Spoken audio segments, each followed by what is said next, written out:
If we are not able to do that, Madam Chair, then I honorably, respectfully now move to terminate consideration of the budget of the office of the Vice President, and I so move. Second, Madam Chair. Thank you. Madam Chairman, Madam Chair, Oh, Madam Chair. tignan natin to si Paduano kung uubra to. Move and seconded. Session suspended. Eto mga kababayan, panoorin ho natin ang budget deliberation ng OBP. Nagsalita ho itong si Congressman Rodante Marcoleta. Yan na nga ho ba sinasabi natin, hindi ho talaga tayo nagkamali sa pagsuporta dyan sa mama na yan noong 2022 senatorial election. Kung sakaling tumakbo ho yan, susuportahan pa rin ho natin yan si Congressman Rodante Marcoleta. Ito. We extended courtesy Extended courtesy daw. Loko-loko talaga tong si Kimbo. to her office Tuloy. by waiting for 1 hour. So, Naghintay kayo, hindi dumating. Oh. but I would Ayos. also like to mention to the body that we are joined by resource persons from the Commission on Audit as well as from the DBM, and I would like the COMSEC to acknowledge their presence.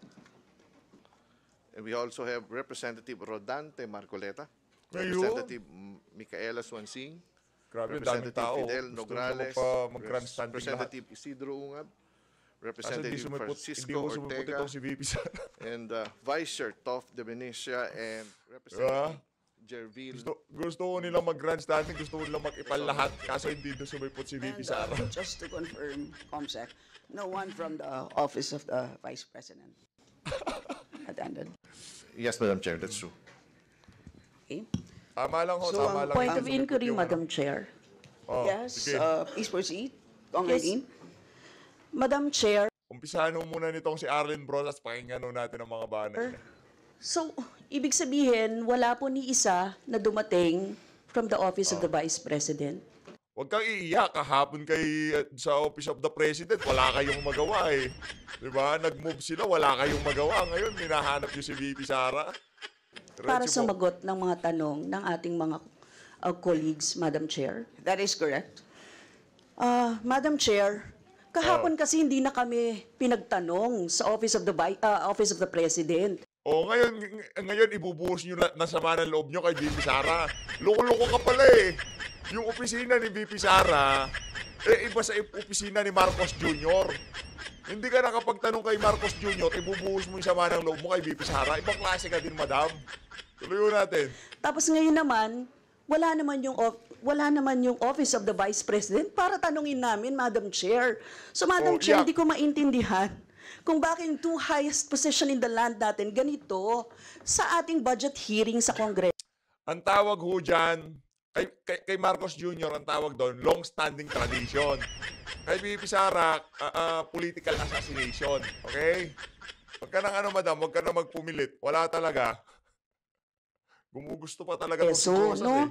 Oh. Madam Chair, isang insulto sa mamayang Pilipino at sa mga Hindi. kinatawan dito sa loob ng Kongreso na hinalal ng Alam mo ano yung insulto? Itong totoong insulto. Presidente, Vice President, na-audit. Sa President, di ko alam kung maayos. Vice President, na-audit ng COA. Yung budget nyo dyan sa House of Representatives, yun ang hindi na-audit. Yun ang insulto sa sambayan ng Pilipino, ha? Process, ayusin mo.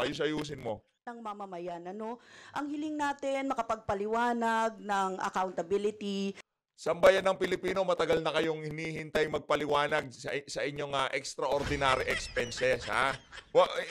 Yang sa Office of the Vice President at OBP, na-audit yan ng COA. Kayo ba na-audit ng COA yung extraordinary expenses nyo? Yung MOOE nyo, na-audit ba ng maayos ng COA? Talaga. At ang hiling natin ay maglinaw, no, ng mga, kasi marami pa po tayong tanong kaugnay dito. Maraming tanong ang sambayan ng Pilipino sa inyo, Madam Brosas. Huwag mo kaming paandaran na madaming tanong. Okay? She may not like our questions last hearing, Madam Chair. She may not like being questioned about the OVP expenses. She may not like sitting with us here in the House. But Madam Chair, she is accountable to the people and she has this sworn duty to the Constitution. being the head of the agency, to be here. Parang naririnig ko sa'yo si Risa Hontiveros, ha? Ganyan na ganyan yung pagka-dramatic niya. O so, anong gagawin mo? Iiyak ka, magwawala ka dyan, magwala ka na. Para po ipagtanggol or malaman natin yung budget niya, Madam Chair. So yun lang, Madam Chair, as a manifestation. Thank you, Madam Chair. Madam Chair, may I manifest sige. also? Nag-iyakan na naman ho itong mga asong ito si Tambalos na. Yung mga yan, kahit presidente, kinakagat. Kong Arlene? Binigyan na nga ng magandang budget, magandang tayo dyan sa House of Representatives. Pati yung amo nila, kinakagat nila. Kanya talaga. Sorry, oh. Kong France? Madam Yes. Chair, pwede ba kami naman muna? Hindi naman sunod-sunod na binigyan- sila na lang. Madam Chair, please. So, Si Congressman Dante muna. Madam Chair, pwede si Kong Dante muna. Yung mga yan, wala namang kwenta sasabihin yan eh. Nagtagal na yun sa House of Representatives, wala naman nagawa yung mga yan. Si Kong Dante may nagawa, pakinggan ho natin si Kong Madam Dante. Chair, I'd so like wala to, pa naman po before tayo you sa... proceed, before May you I proceed, raise a before you proceed, parliamentary Conference, inquiry, Madam Chair? before you proceed, I'd like to remind our members for orderly proceedings, please wait to be acknowledged Yes, before ma'am, you speak. pero- So sa ngayon po, dahil nauna po si Pagka makabayan block, hindi mo naman na hinihintay na daldal lang ng daldal. Nagsalita lang si Kong Dante, kinabahan ka na kagad. O talaga bro, Conference, paunahin na muna natin siya. Yan. So, Conference, please proceed. Puro sila And Kong Dante, hindi siya. Talagang just stick to the plan, ha? Okay, paunahin na muna natin siya. Paunahin na muna natin si Kong Dante. then I will recognize you after. Kong Dante. Kakasunod, Madam eh. Medyo nauna lang po siya ng 1 Di second ba, po. di ba Kong ang Dante. ating tradition, unang minority, pagkatas majority? Wala pa po tayo sunod-sunod sa naman interpellation, sila. Kong Oo nga Dante. po, pero maski na sa manifestation, dapat ganun din. Nauna lang po siya, so yes po. Kong France, please proceed. Thank you, Madam Chair. So, ang ibig sabihin nito ay kahit na binigyan natin ang Office of the Vice President na second round, no? Second time around na magpaliwanag do sa budget at magkaroon tayo ng pagkakataon na siya ay matanong dahil ito naman po talaga yung mandato natin dito sa Kongreso, no? Mabusisi yung budget. So, ang ibig sabihin po nito ay binoboykot niya tayo. Pagboboykot ito, Madam Chair, dahil wala pang akong natatandaan na ahensya ng gobyerno o executive branch na binoykot ang Kongreso dito sa... Anong boycott yung kay Marcos ka, hindi nyo na-scrutinize. Yung kay VP Sara ngayon, umiiyak kayo. Huwag ganyan. Talagang pinaninindigan nyo yung pagiging aso ni Romualdez, ha? dito sa budget hearing and deliberation. So, ang ibig sabihin, Madam Chair, ano to, no? Ano? Betrayal of her oath of office. Betrayal of her oath of office. Yung kay Marcos Jr., hindi betrayal yon. Po, nakita ko yung kanyang video. Betrayal! Na ginagalang niya yung power of the purse ng Kongreso. Alam niya na tayo po yung nag-allocate or nagbabudget or nag-approve ng budget ng lahat ng ahensya. So dahil pinapaubaya niya na sa atin ito, na hindi niya man lang i-defend, kasi ang laki-laki nung, Madam Chair, yung budget for socio-economic program. Loko-loko pala kayo eh. Malaki budget, binigay na nga sa inyo ang bola kung aaprubahan nyo o hindi. Di niya kailangan ni depensa. Kasi kung pupunta siya dyan, madam, ang pag-uusapan natin yung confidential fund na pinag-uusapan na sa COA, na sinasagot ng OBP sa COA. Naiintindihan nyo ho ba?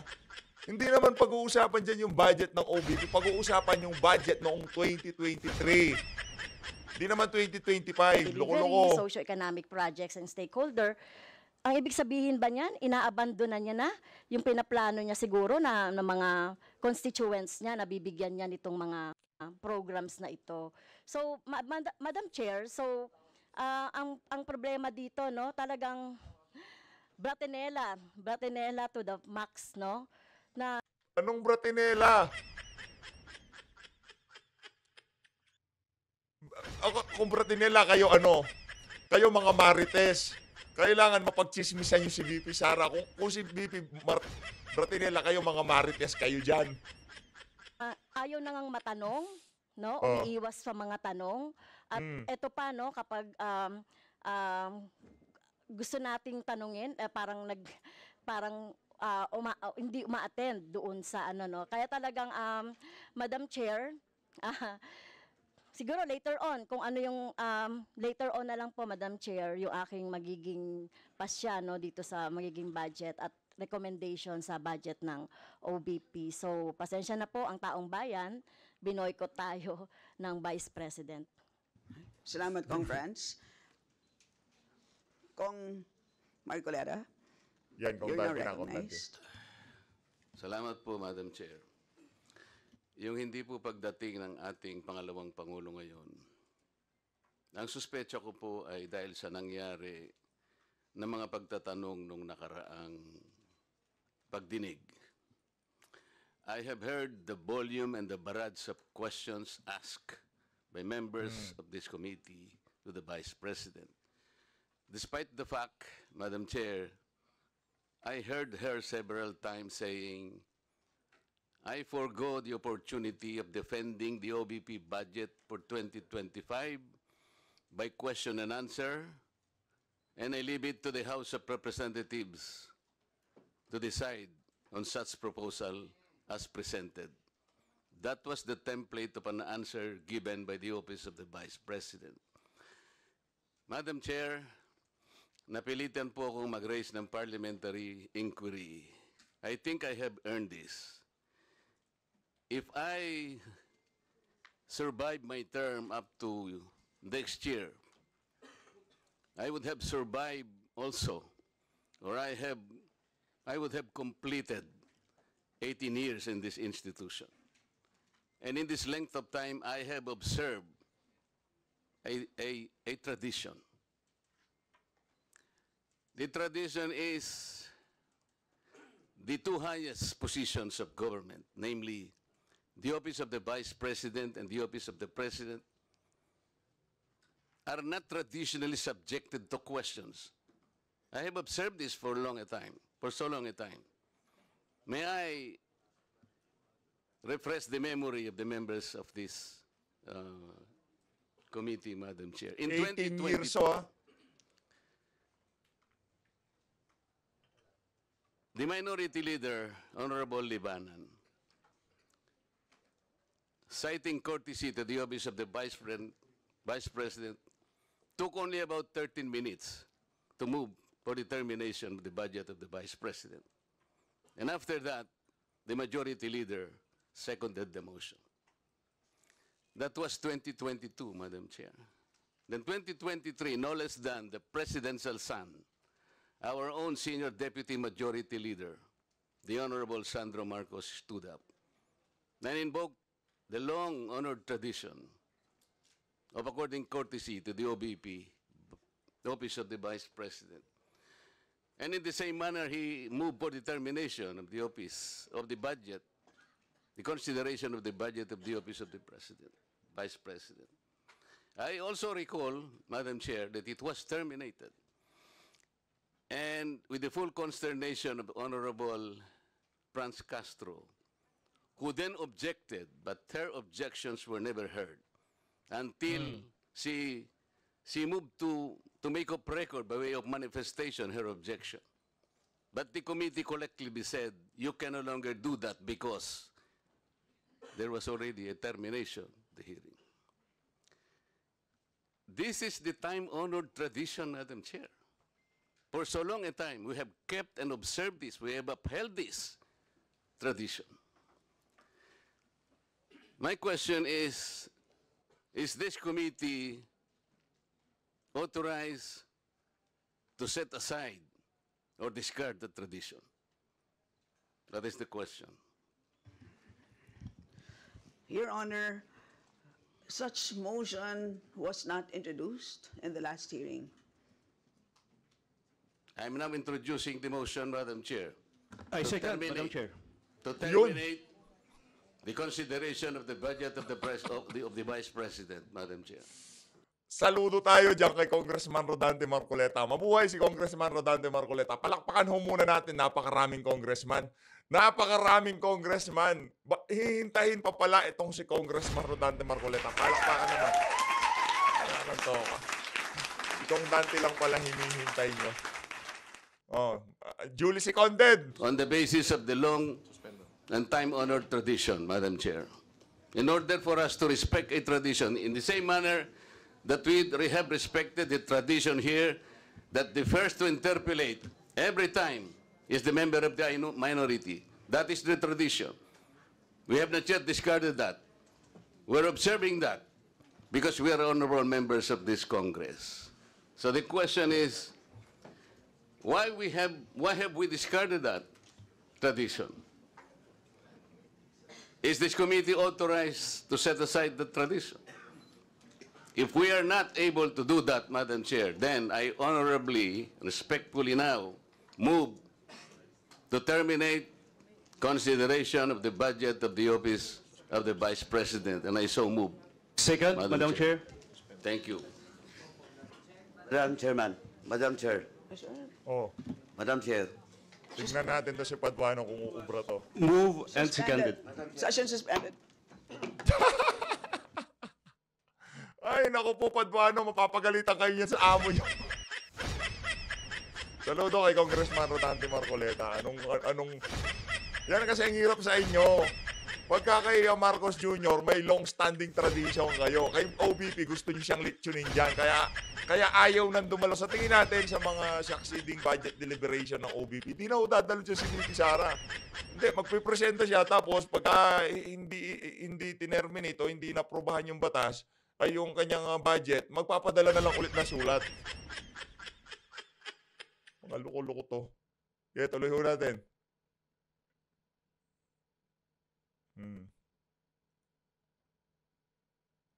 Tuloy ho natin, mga We kababayan. will take that up after we respond to the Honorable Marcoleta. Thank you, Madam But yes, Chair. we note that you made an objection, but your mic was off. So, the Honorable Marcoleta, please repeat your inquiry. Yes, in connection to the earlier parliamentary inquiry, Madam Chair, I have already related the value of tradition. Parliamentary procedures, Madam Chair, grow from or are enriched by traditions, experiences, and precedents collectively gathered by the House of Representatives over years, and the institution keeps them well. Saludo. That galing, is why, grabe.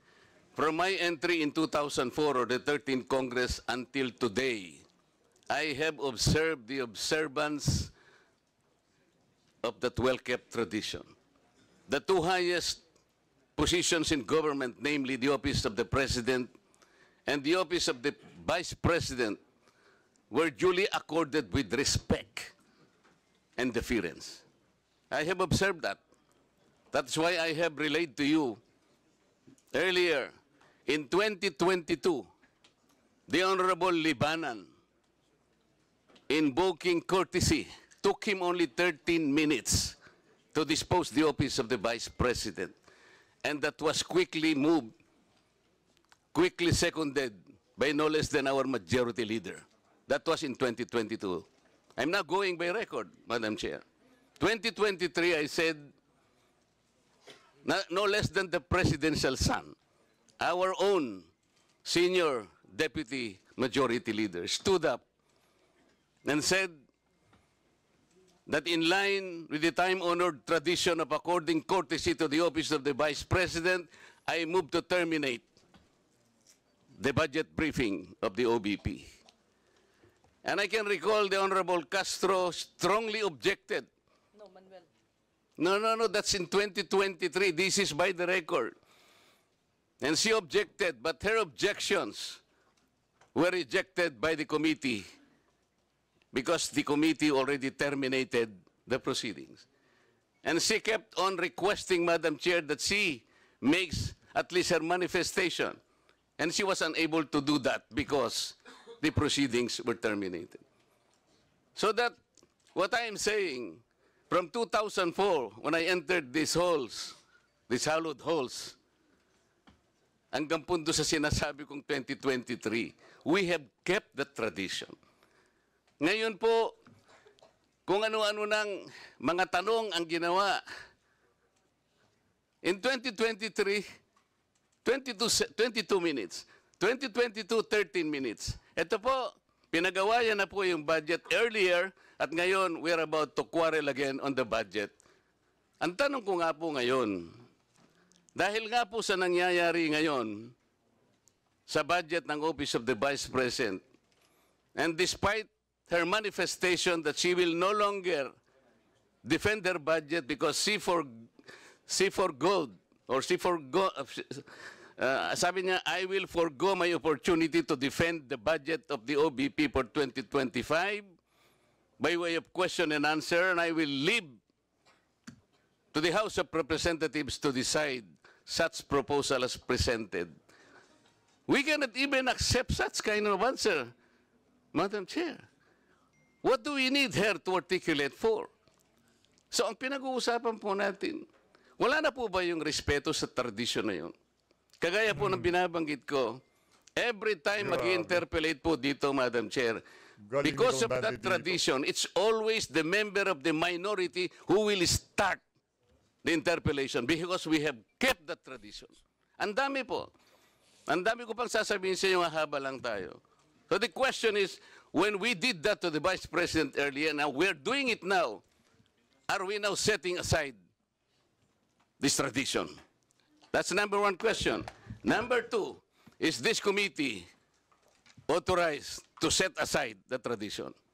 Yun. Your Honor, short answer is no to both questions. Okay. If that is the answer, Madam Chair, and we are all bound to respect one tradition so sacred in our hearts, because we are called honorables in this house. We cannot be honorables if we cannot honor our own tradition. We are defined by what we believe as a tradition in this house. So if we are now all amenable that we have kept that tradition, no longer questions are being asked, then I will respectfully move, Madam Chair, to terminate the budget of the OBP for 2025. I object, Madam Thank Chair. you. I object. Seconded na. Tingnan natin. Madam Chair, Tingnan nun natin kung sino mag-iiyakan ulit sa pag-move na yan nitong si Congressman Rodante. There's a motion to terminate the budget briefing of the OVP, but there's an objection, so we divide the House. Naku. The chair has decided to divide the House. So those Madam Chair, in favor as of the motion, a rule, we usually deliberate Those- before we vote. those in favor We deliver- of the motion, Babrasuhin ho. Babrasuhin ho yung motion nitong si Congressman Rodante Marcoleta. Babrasuhin ho. please raise your hand. Against, Those asan in yung mga favor against? of the motion to Ay, in terminate favor. the budget. Pagka ho nagtaas ng kamay, ibig sabihin, sangayon sila doon sa long-standing tradition. Kumbaga, kinikep nila yung long-standing tradition dyan sa House of Representatives. Pagka ho, hindi ho sila sangayon doon sa motion ni Congressman Rodante Marcoleta, o ibig sabihin ho, lahat ng ginagawa nila yan na yan, puro politika na. Malinaw ho yun, mga kababayan. Pagka nagtaas ng kamay, rinirespeto ho nila yung pagiging honorable at yung kanilang long-standing tradition. Malinaw ho, ha? Briefing of the OVP. Please raise your hand.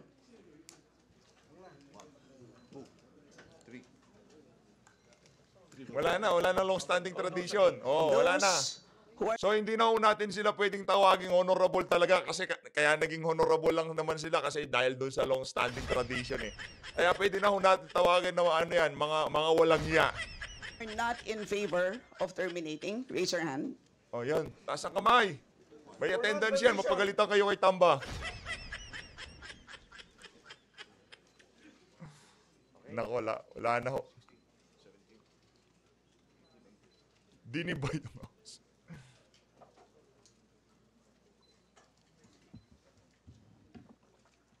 Wala na. Politika ho talaga, politika. Yung long-standing tradition nila na napakatagal na panahon, sinira ho nila dahil kay VP Sara. Kawawa yung mga susunod na magiging Three in Vice President. favor, 45 against. The motion is lost. Madam Chair, I thought we have kept the tradition. The tradition is no longer ask any question. That was the tradition. So why are you voting against the motion? The majority of the will is always respected. It's The will of the inconsistent with majority the is always tradition that respected. we have already agreed to observe. So, we will Yes, Madam proceed Chair. to the next. You mentioned earlier that we will keep up the tradition. You said no. Earlier, For now orderly we voted proceedings, I against. remind the members Nako, to yari please ka dyan. wait to be recognized before speaking. Wala na eh. So, Wala na, hindi na hintayin. Ba't pa hintayin recognize? Wala na ho eh. Kumbaga, ang hearing na yan, naging ano na ho, naging circus na eh. Diyan sa mga pinagagawa nyo na yan eh. the chair now recognizes the Madam budget Chair. sponsor, the Honorable Zia Adyong, to give a recap of what transpired in the last hearing. Madam Chair, Anong re-report nila? Yung confidential fund. Yung mga tanong nyo na walang kwenta kay VP Sara. Thank you, Madam Chair. Madam Chair, before Madam Chair. we proceed with Vice Chair Adjong, can I Yes, explain my vote, Madam Chair? Paduano? Can I Wala explain kung my wala vote? Why sisingit I pagka voted hindi against? na-recognize. Pagka pabor sa inyong naratibo, kahit singit ng singit, kahit di na-recognize, okay lang, ganon. Si Adjong na nga rin-recognize mo, sasalita pa si Paduano, okay lang sa'yo. Nung si Congressman Rodante Marcoleta, meron kang side comment na pagka hindi rin-recognize, huwag sisingit na sisingit. The motion of the Honorable Marcoleta. Just a short lang. You have 1 minute. Thank you po. Madam Chair, tama po. During the previous hearing, wala pong nag-move to terminate the budget. That's number 1 po of the OBP. Number 2 po, the demand or the answers being given by the Vice President during the time. Tignan natin. Personally, it does not satisfy this representation. Thirdly, Madam Chair, the courtesy being given to the Office of the Vice President is afforded if she is present in today's hearing. How can you give that courtesy when Paano pa nga siya pupunta dyan, Paduano? Binastos-bastos nyo na siya, binaboy-baboy nyo na yung ali. Loko-loko ka pala eh. Alam na niya kung ano dadat na niya, pupunta pa siya. fact is absent in today's hearing, Madam Chair? I might change my vote for that, but Was the President of the are Philippines you present? recognized? Please. Congressman, Please. Teka lang, nung ikaw sumabat ka, di ka naman recognize, di ka umiiyak. Tignan. Talagang si Paduano. Wait to be recognized, Madam Chair. Please wait to be recognized. Please proceed, Kong Paduano. You you're have not 30 yet seconds. recognized, Marcoleta. Ay, naku po, nasisira na yung ano nyo ah. Madam Chair, maybe I will change my vote if the for the motion Marcoleta if the Vice President is present in today's hearing. Wala But nang she's respeto, absent, ano? Wala nang respeto. I personally vote for that because she's not present in today's hearing, Madam Chair, and that courtesy should be given to those head of office that should be present during the budget deliberation, Madam Chairman. Thank you. Wala, nabara ka dun sa punto ni Kong Dante Marcoleta. Bakit si President Marcos, di naman siya nagpupunta? Oh, hindi kayo nag-o-object. Hindi nyo, binibigay nyo pa rin yung due courtesy kahit wala yung si Marcos Jr. Aprobado kagad yung batas, yung kanyang budget. Ulo ko talaga to si Paduano. So, Kong Zia, you're now recognized. The floor is yours. Thank you, Madam Chair. Majority Leader, Representative Manix Dalipe, Committee Chair Saldico, members, honorable members of this committee, Bismillahirrahmanirrahim. Assalamualaikum warahmatullahi ta'ala wa barakatuh. Good morning po sa ating lahat and welcome to the continuation of the budget briefing of the proposed 2025 Kahit wala si BP Sara, tuloy-tuloy yung budget delivery. Ano yung kakausapin nyo dyan? COA? budget for the Office of the Vice President. Madam Chair, in the previous hearing for fiscal year 2025, the Office of the Vice President proposed a budget of 2,037,305. As of the most recent report, the OVP has an obligation rate of 39.9% for 2024. During the last budget briefing, several topics were propounded that the committee sought to be clarified upon.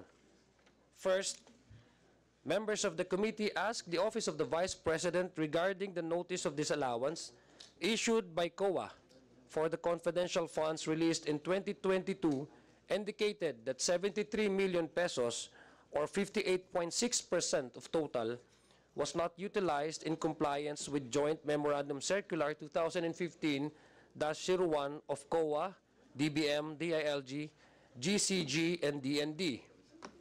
The Commission on Audit has ordered the disallowed amount to be returned. Second, several members of the committee examined the grounds for the disallowance. The COA report stated that this was due to non-compliance with guidelines and the non-submission of supporting evidence or documents. Third, it was noted by members of the committee that the 125 million pesos confidential fund for the fiscal year 2022 was utilized from December 1 to December 31 of the same year, in 2022. A common comment by members, Madam Chair, was that this short period of time within which a huge amount of fund is spent raised further clarificatory questions on the validity of the spending. Fourth, members of the committee raised that there were supposed duplications between the Office of the Vice President's medical and burial assistance programs and those provided by the DOH and the SWD. Clarifications were sought on how these overlaps would be addressed to ensure the proper use of resources. Fifth, there were inquiries about the accessibility of various OVP programs, such as the Educational Assistance Program, the Kalusugan Food Track, and the Magnegosyo Taday initiative for MSMEs. The committee sought further information on how these programs align with the OVP's mandate. And lastly, Madam Chair, the committee requested an explanation of how the OVP's programs reflect its constitutional mandate and whether the proposed 2025 budget will support continued progress in these areas. That would be all, Madam Chair, and I would yield back the floor to the Senior Vice Chair, Representative Stella Kimbo. Maraming salamat po at magandang umaga po sa ating lahat. So we shall begin interpellation. Siyempre nakakalungkot na wala tayong representatives mula sa OVP, pero muli meron tayong representatives mula sa DBM at COA. And again, I would like to Madam Chair. Remind our members that you each have 5 minutes for your interpellation, and to remind our resource persons that those 5 minutes will not include your responses. And so the first Madam to Chair. interpellate from the minority, we have the Honorable Ramon Rodrigo Gutierrez. You have 5 minutes. The floor is yours, Kong Rog. Thank you, Madam Chair. Good morning po to our resource person. Di man lamang recognize si Congressman Rodante Marcoleta. Ayun ho, tuloy-tuloy pa rin ho ang pagtatanong kahit wala itong si Vice President Sara Duterte. Pero pag-uusapan ho nila, tatanungin ho nila dito ang COA. Marami sa... Yung OBP, sinasagot na sa COA yung mga tanong nitong mga crocodile na to. Ngayon, kailangan ho nilang tanongin ang COA. Di ho natin maintindihan kung anong Congress na meron tayo ngayong mga panahon na to. Maraming salamat po mga kababayan. Mag-ingat po kayong lahat. Dito na ho tatapusin ang ating reaction video since wala si VP Sara. Masaya ho tayo dyan. Hindi ho siya mapagpipestahan itong mga aso ni Tamba. Hindi niyo po napanood ang video na to. I-click nyo na. Maraming salamat. Mag-ingat po kayong lahat. Manang Pilipinas.